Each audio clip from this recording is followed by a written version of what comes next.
Hello viewers, আসসালামু আলাইকুম।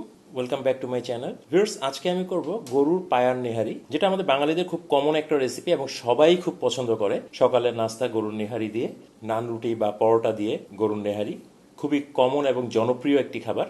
যদিও নেহারিটা করতে অনেক সময় লাগে, অনেক লেন্দি প্রসেস, মোটামুটি 3-4 দিন সময় নিয়ে করতে হয়। বাট এখন আমাদের সময়ের অভাবের কারণে আমরা প্রেসার কুকারে এই নেহারিটা করে থাকি। তো চলুন আজকে দেখব কিভাবে প্রেসার কুকারে খুব অল্প সময়ে নেহারিটা করা যায়।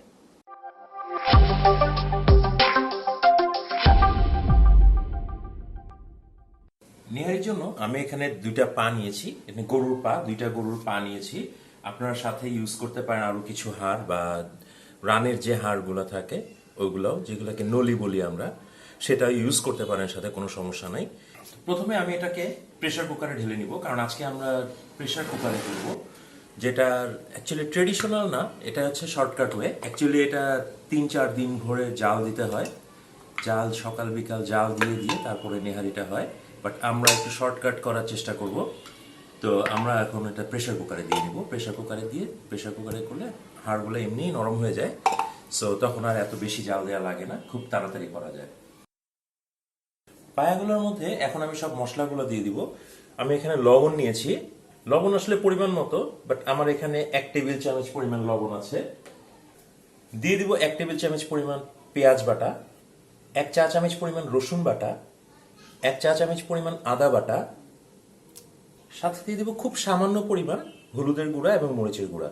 এটা একদম সামান্য, বলতে পারেন 1-2 চিমটি পরিমাণ, এটা জাস্ট একটু কালারটা আসার জন্য। আর দিয়ে দিব এলাচ, এখানে 6-7টা এলাচ, 2 টুকরা দারচিনি, আর এখানে 20-30টা আছে গোলমরিচটা একটু বেশি দিব এখানে। এর মধ্যে আমি দিয়ে দিব পরিমাণ মতো পানি।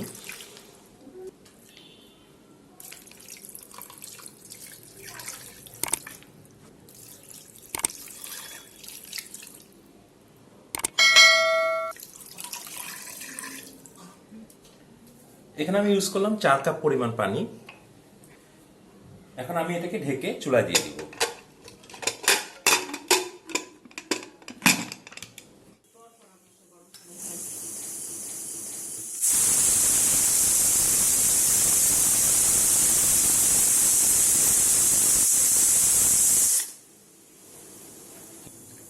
আমার 10-12টা হুইসেল হয়ে গেছে।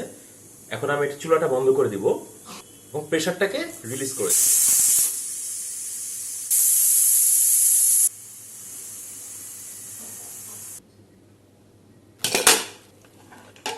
প্রেসারটা রিলিজ হয়ে গেলে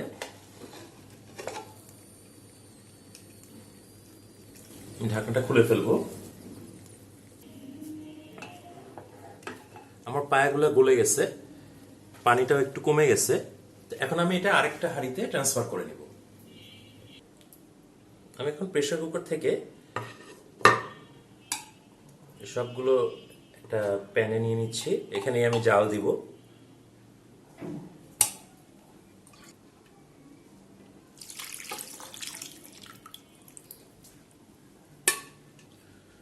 সম্পূর্ণ ঢালা হয়ে গেলে আমি এখন এটার মধ্যে একটু পানি দিব।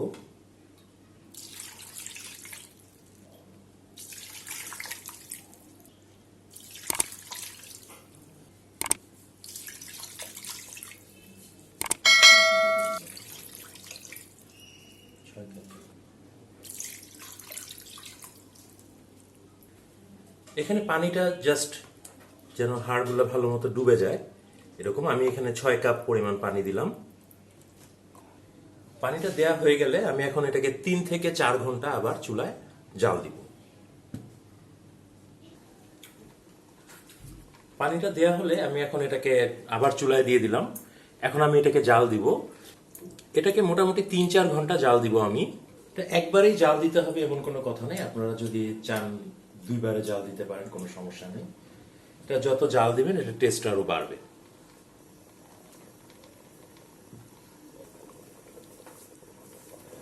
এটাকে আমি কিছুক্ষণ পর পর একটু নেড়ে দিব, তবে খুব আস্তে নাড়তে হবে, কারণ সবকিছু নরম হয়ে গেছে, এগুলো কোনো কিছু যেন আলাদা না হয়ে যায়। একটু আস্তে নেড়ে দেয়া। আমার নেহারিটা প্রায় 3-3.5 ঘন্টার মতো জাল হলো। তো এটা আমার ঝোলটা অলরেডি টেনে গেছে, একটু ঘন হয়ে গেছে। তো আমি আর ঘন করব না, এটা ঝোলটা একটু পাতলাই থাকবে। তো এই অবস্থায় আমি এটা জাল হতে থাকবে, এই অবস্থায় আমি আরেকটা চুলায় এটা বাগার দেওয়ার জন্য ওটার প্রসেসটা করব। বাগারটা দেওয়ার জন্য আমি এখানে একটা প্যান নিয়ে নিলাম, এখানে দিয়ে দেবো একটু সয়াবিন তেল। তেলটা গরম হলে আমি এখানে দিয়ে দিব 1/2 কাপ পরিমাণ পেঁয়াজ কুচি।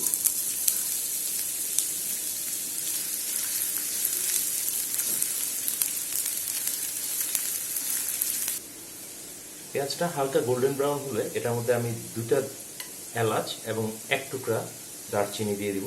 এটা না দিলেও কোনো সমস্যা নেই। পেঁয়াজটা একটু লাল হয়ে আসলে আমি অন্য চুলায় যে নেহারিটা গরম হচ্ছে ওটার মধ্যে ঢেলে দিব।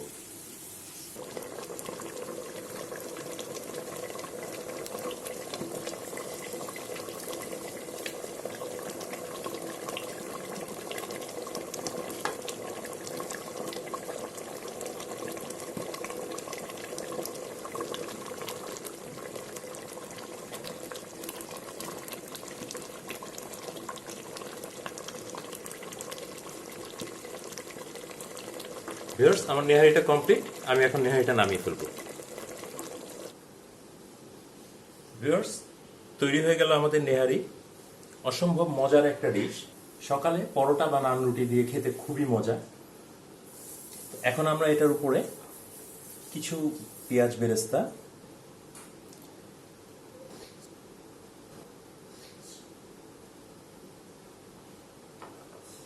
অল্প একটু কাঁচামরিচ